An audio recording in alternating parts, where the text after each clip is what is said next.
Hello dear job experience. আজকে এই ক্লাসে গ্রুপ ডি পরীক্ষায় প্রিভিয়াস ইয়ারে আসা একটি লেটার নিয়ে আলোচনা করব। সেটা হচ্ছে এপিএল রেশন কার্ডকে বিপিএল রেশন কার্ডে রূপান্তরের জন্য আবেদন।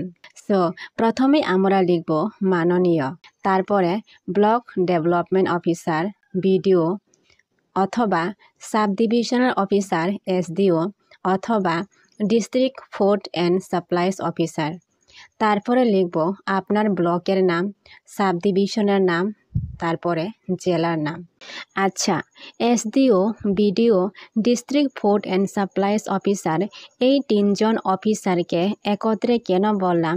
যারা গ্রামাঞ্চলে বসবাস করে তারা বেসিক্যালি বিডিও অর্থাৎ ব্লক ডেভেলপমেন্ট অফিসারের কাছে আবেদন করে, আর যারা শহরাঞ্চলে বসবাস করে তারা এসডিওর কাছে আবেদন করে থাকে, আর না হলে direct district food and supplies অফিসারের কাছে আবেদন করে থাকে। এখন চয়েস ইজ ইয়োর্স। এই তিনটির মধ্যে তুমি যে কোনো একটা পরীক্ষায় লিখতে পারো, ওকে? আর হ্যাঁ, এসডিও বিডিওর কাছে আবেদন করলেও চূড়ান্তভাবে কাজটি সম্পন্ন হয় জেলা খাদ্য দপ্তর, district food and supplies office বা রাজ্যের খাদ্য ও সরবরাহ দপ্তর থেকে, ওকে? এরপরে লিখবেন বিষয়।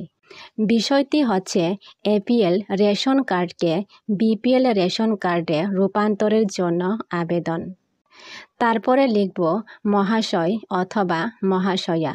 সশদ্র নিবেদন এই যে আমি, এখানে লিখবেন আপনার নাম, আপনার গ্রামের নাম, ওয়ার্ডের নাম, থানা, পোস্ট অফিসের নাম, জেলার নাম লিখবেন, তারপরে এর স্থায়ী বাসিন্দা।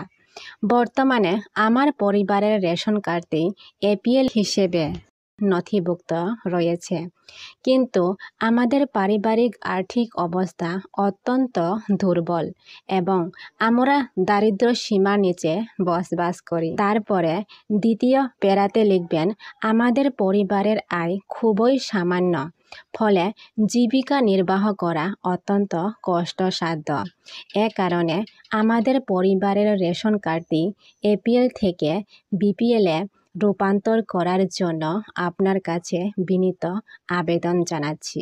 এখন তৃতীয় প্যারাতে লিখবেন এতএব মহাশয়ের নিকট বিশেষভাবে প্রার্থনা করছি যে আমাদের আর্থিক অবস্থার কথা বিবেচনা করে আমার রেশন কার্ডটি এপিএল থেকে বিপিএল করার ব্যবস্থা গ্রহণ করবেন। তারপর এখানে ration card number, voter ID number, পরিবারের মোট সদস্য সংখ্যা লিখতে পারেন। সব শেষে লিখবেন সশ্রদ্ধ আপনার বিশ্বস্ত। এখানে আপনার নাম লিখবেন, ঠিকানা, মোবাইল নাম্বার, তারিখ, দিন, মাস, বছর লিখবেন। সো এই পত্রটি আমি আমার মতো করে সাজিয়ে লিখলাম। তোমরা চাইলে এর চাইতেও আরও সুন্দর করে সাজিয়ে লিখতে পারো। পত্রের ভাষাগুলো যত সুন্দর এবং স্পষ্ট ভাষায় সাজিয়ে লিখবেন ততই নাম্বার পাওয়ার সম্ভাবনা বেশি থাকে। তো এই হচ্ছে আজকের পুরো ভিডিওটা। দেখা হচ্ছে পরবর্তী নতুন কোনো ভিডিওতে।